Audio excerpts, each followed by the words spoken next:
Ms. Omar, you're recognized for 5 minutes. Thank you, Chairwoman. I wanted to enter this article to the record from the Florida Phoenix. I know the gentleman is no longer here, but he was speaking. Without objection. Thank you. He was speaking to how wonderful Florida was doing in regards to education, and I just wanted this record to be entered into the record. Just 17% of 8th graders were proficient in math in Florida, and 6% were considered advanced in the subject in 2022.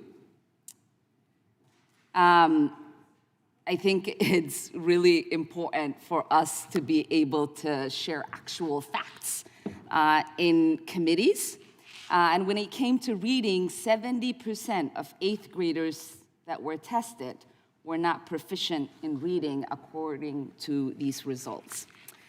Now, Governor Bolus from the free state of Colorado, I greet you as someone who represents the free state of Minnesota.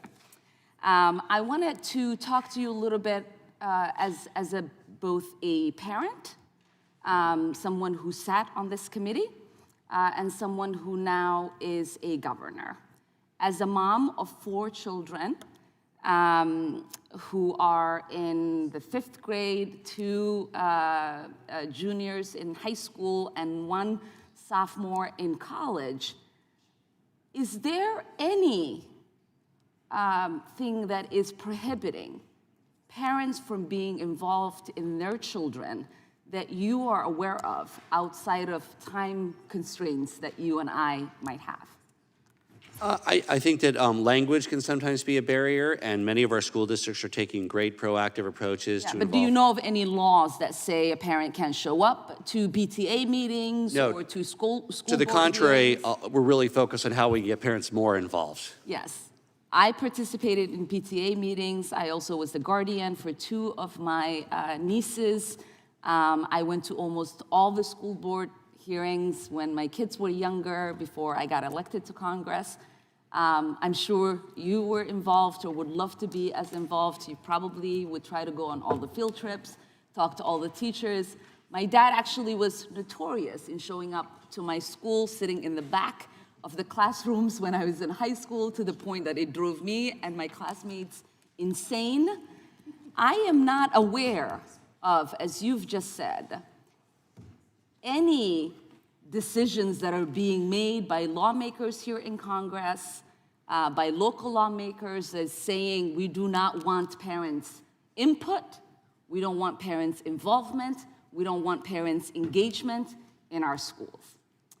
And so I just hope that we put this argument that is not based on the actual facts that are taking place in our communities to be put to rest. I also wanted to congratulate you on some of the work that you are doing in regards to addressing mental health issues in your state, some of the ways in which you are using the bipartisan Safer Communities Act that we passed.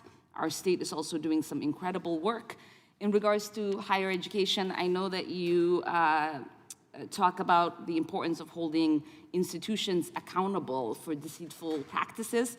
Your former colleague, our Attorney General, Keith Ellison, shut down a company that was fraudulently promising student loan forgiveness to Minnesotans. Too often, these types of practices target veterans, they target immigrants, they target the most vulnerables. In the 4 years that I've sat on this committee, we've done a lot of work on accountability for these types of practices, and I'm proud of what we have been able to accomplish. And I'm pleased to see that the administration is working on gainful employment regulations. From your perspective, why is the federal government accountability important in higher education? It's important, of course, from the federal perspective and Congress's perspective, because these are taxpayer dollars that you are custodians of. It's important from the customer's perspective, the individual who's benefiting, so that they have the knowledge and the data to back it up, that the time and effort that they're putting in to better their lives will actually produce better earning outcomes and a better life for them, and that they don't fall subject to a scam or somebody's attempt to take their money. Well, thank you. And again, I will say this is the Education Committee. We should be factual and talk about the truth. I yield back. Mr.